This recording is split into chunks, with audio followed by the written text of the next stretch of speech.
have a really loud tensioner on here whenever the engine starts.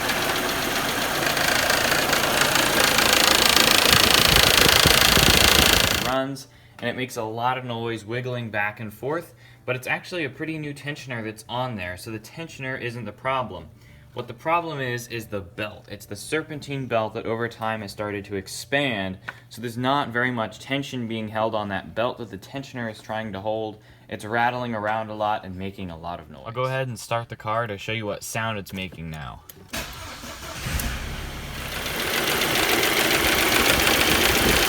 You can just see how much that tensioner is shaking. It's not supposed to move that much.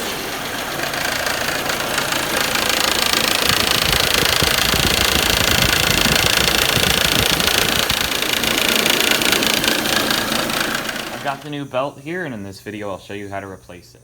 The bumper needs to come off, and it's pretty easy. There's 2 bolts right here on these 2 front supports, and then on the side of each wheel well, you need to remove those before it can come off. There's 3 bolts holding this support on.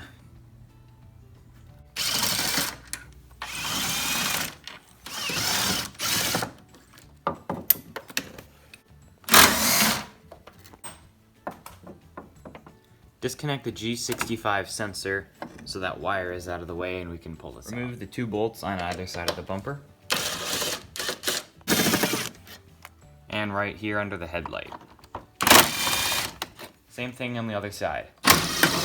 And also disconnect the air supply line right here, just so this can slide farther up. Now this front piece can slide forward. We're gonna drain the antifreeze.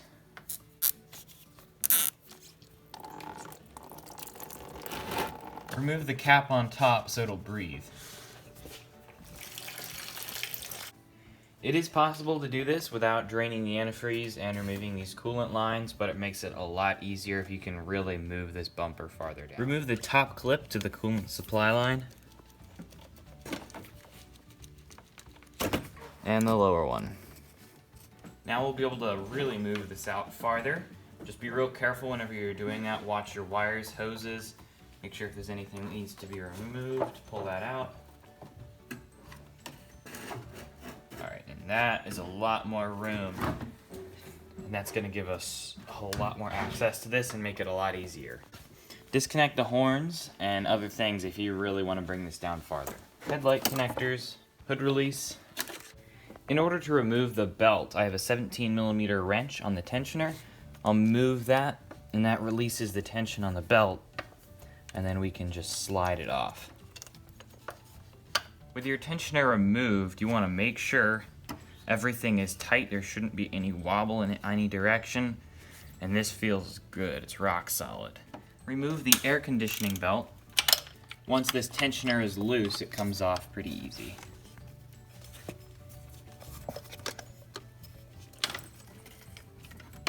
Now we can remove the serpentine belt.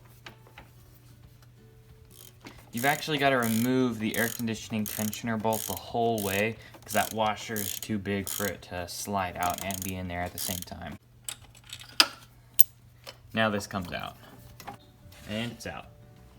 Always check your belts before you put this one back on just to make sure everything is the correct size. Whenever I stretch this, it's a little bit hard to see, but that old one is definitely larger. That little bit of stretch that's in this belt is causing that rattle.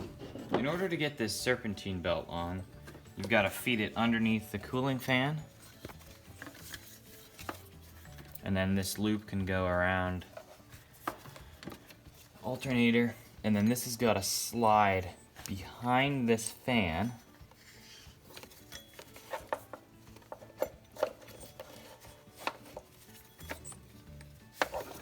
So that the bottom of it can wrap around the oil pump and your harmonic balancer. Then slide it on the harmonic balancer. In order to get it past the tensioner, I pulled it off the alternator, and now we can pull the tension off the belt. Give us some more slack so we can get it on the alternator. And the new serpentine belt is in place. And put everything back together. You can see with that smaller belt on, that tensioner is rock solid. It's not moving around anymore, and it's not making that rattling sound.